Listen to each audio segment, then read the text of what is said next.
Well, is there such a thing as winning without losing? Is it possible to succeed in business and have a personal life and spare time for yourself? Well, interesting debate, isn't it? Our next guest says it is and has 66 strategies to do it. And joining us now is Martin Bjergegaard, who is the entrepreneur and co-author of Winning Without Losing. Well, we've been looking through your book this morning, Steve and I, at about 4 o'clock this morning, as we had absolutely no work-life balance. So perhaps you can give us the secrets that lie in this book, and I'll try and hold it steady for our viewers.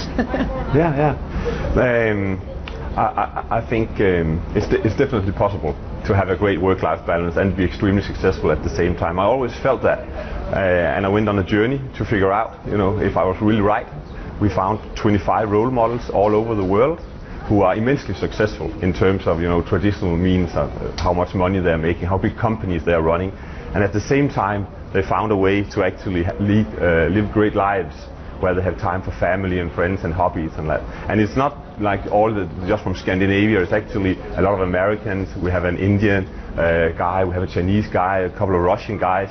So all over the world we see this new movement actually of people who want and can get it all.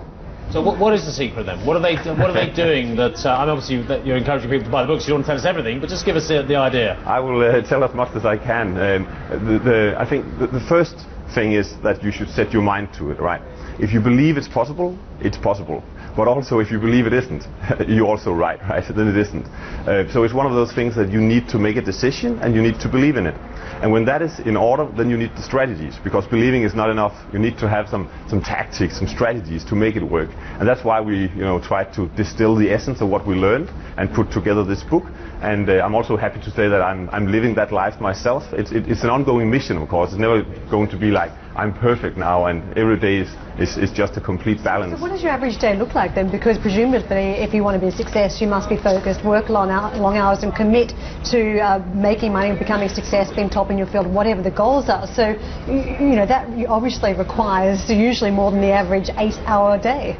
I would ask, are you sure? Are you really sure? Because it's something that we repeat so many times, and I have this feeling that every time that something becomes the reality to an extent where we don't question it anymore, that's where it really needs to be questioned. And we found people who are actually able to build amazing companies, and at the same time maybe have 2 baths a day and go to run go out for a run and be home early with their kids and all those kinds of things. So it really is possible. Nick, you've got an amazing work-life balance, haven't you? Absolutely. I was just wondering how you knew that they were telling you the truth. I remember a talk we had at Harvard about striking the right work-life balance by a partner of Goldman Sachs who had been divorced twice and subsequently got divorced again. So yeah. It might not be true. Yeah, I'm actually divorced as well, but that wasn't because of my work-life balance. No, yeah. So I think there can be many reasons for that, but it's a good point, right? And to be honest, we really can't, right? We can only go so far in our research. It's not like I've been living in their homes for weeks.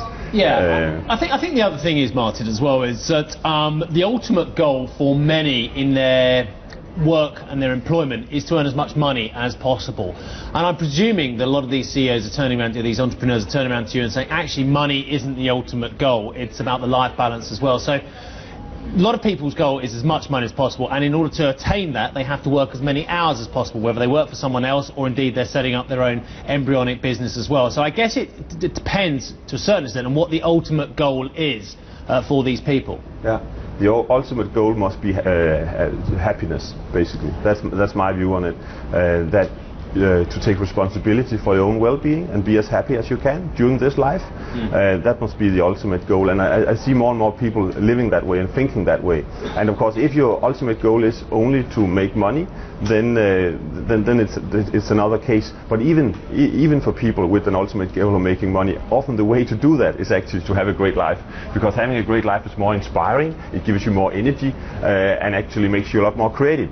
So just to narrow in on the money actually often leads to misery in both happiness terms and also financial terms. Is that what we've got wrong, Nick? I mean, is it all about money? I mean, look, let's face it, a lot of our viewers are here watching this show now because they want to see that they want to make as much money for themselves as possible out of the most successful companies as well. That's their raison d'etre.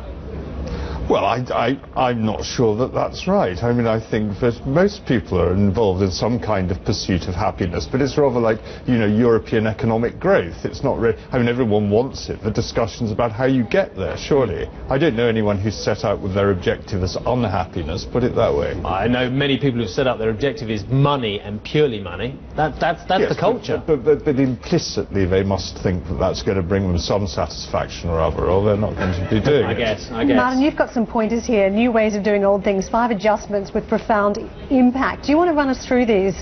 You've got reinvent the meeting, make a today list, know something else, pause your mind. What do these mean? Yeah, you mentioned the today list, and a lot of people are making very long to-do lists. I used to do that as well. Actually, it's quite inefficient. It creates high stress levels, and it's much more efficient and leads to more happiness to focus on what am I going to achieve today. Focus on the 3 most important things, the widely important things, not everything that needs to be done overall for the next, weeks or months, but just focus on what would be a good outcome today, what's widely important. Go out, do that, celebrate that, enjoy that you did it, and then do the same tomorrow. And that's actually a great way to live more in the present and to be more efficient. We started with our today list trying to get me to 1,000 followers on Twitter. We're at 953 so far. 48 short at the moment as well. Let's just keep that one for just for a couple of minutes. Come on, 48 more of you to go to at CNBC Carrot before the end of the show. Nick, let's just get a closing thought from you. What makes you happy in this market? Well, I read that as a toady list, but... As opposed to today, yes, indeed. No, I don't think we spelled that one wrong. Seriously, the markets, are we going to go onwards and upwards? That looks like the line of least resistance, but I think what you have to be thinking about is the outcome of the central bank drinking game, not the next round of drinks.